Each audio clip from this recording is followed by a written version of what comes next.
Halo semua, apa kabar? Gua Aryo dan ini adalah smartphone paling kinclong, ngejreng, wadaw, dan paling pede yang pernah gue pegang. I mean, just look at it.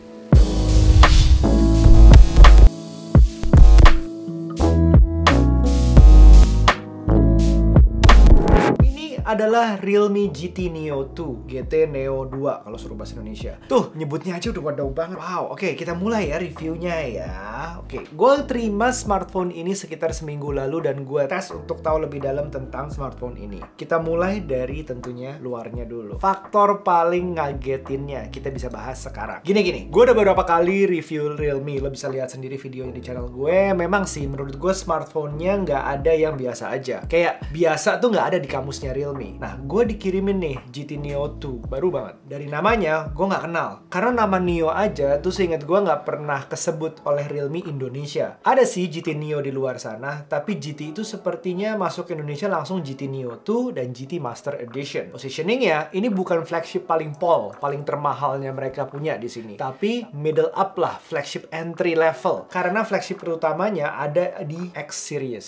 Nah, ini GT Series. Oke, gue lanjut nih. Waktu gue buka boxnya. Ini boxnya gede, panjang ya, agak panjang karena isinya rame brandingnya di sini nih. GT Neo 2, Realme, 5G, Realme. Pokoknya dengan font-font yang super besar itu nunjukin, dan dalamnya sendiri itu ada beberapa benda seperti udah jelas bahwa dia ada 65 watt chargingnya. Dalamnya selain smartphone-nya sendiri lo bisa lihat ini ada 65 watt super dart charging. Ini kenceng banget, dan ada kabel USB-C itu USB-C-nya, dan ada pin ejector, dan ada casingnya. Nah, terus smartphone-nya sendiri nih. Damn, this design is...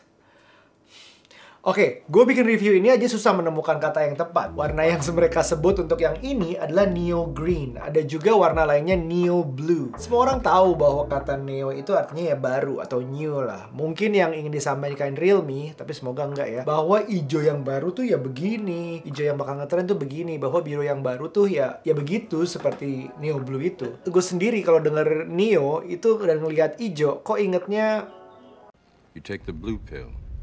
The story ends. You wake up in your bed and believe whatever you want to believe.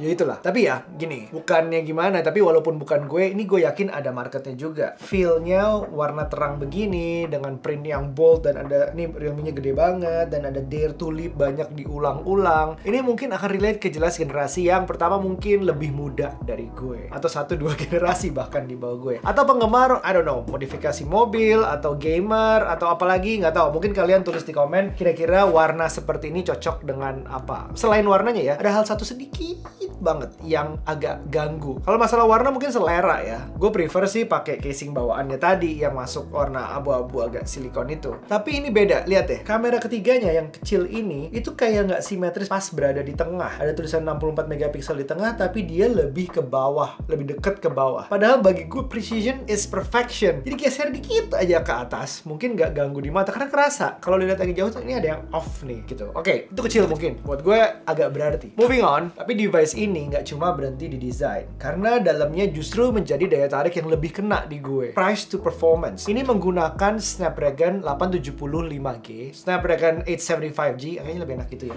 Yang boleh dibilang flagship walaupun bukan yang paling atas yang ada sekarang, 888. Juga ada RAM 12GB, ROM 256GB, yang sebenarnya ada versi 128 tapi nggak masuk Indonesia. So it's a plus point, itu lumayan gede. Chargernya sendiri yang gue bilang tadi, 65 watt yang ngebut banget, 26 menit kalau nggak salah lu selesai. Itu klaimnya Realme. Itu udah ngebantu banget. Ini semua nggak ada yang namanya lag. Udah cocok lah untuk salah satu market incerannya tadi, yaitu gamer. Ini mendukung gaming karena ada dua hal berikut. Misalnya, satu, refresh and touch rate. Refresh rate layar 6,6 inchinya ini udah 120 Hz. Yang bisa diatur ada 3, adaptive, 60, or 120. Jadi ada 3 pilihan, lo bisa terserah deh. Selain refresh rate, juga ada touch rate-nya. Kemarin-kemarin ini smartphone lain pada ngeluarin touch refresh rate sampai 240. Tapi Realme ini klaim sampai 600.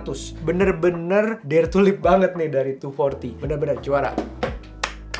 Tapi jujur aja, gue nggak bisa bedain. 600 itu belum tentu mendukung di semua aplikasi, hanya ada beberapa aplikasi tertentu. Dan kalau gue bukan gaming hardcore, kayaknya nggak akan paham gunanya 240 bedanya ke 600. Nah, silahkan komen kalau yang gamer-gamer di sini, komen di bawah 240 sama 600 tuh bedanya akan di mana. Karena ini ngomongin touch refresh rate, jadi semacam sensitivitas lah, gimana kalau lo pencet-pencet nggak telat ketembak atau ambil langkah dalam suatu game, you name it. Yang kedua, buat gaming ini ada cooling system yang berbeda. GT Neo 2 ini menggunakan stainless steel vapor cooling plus.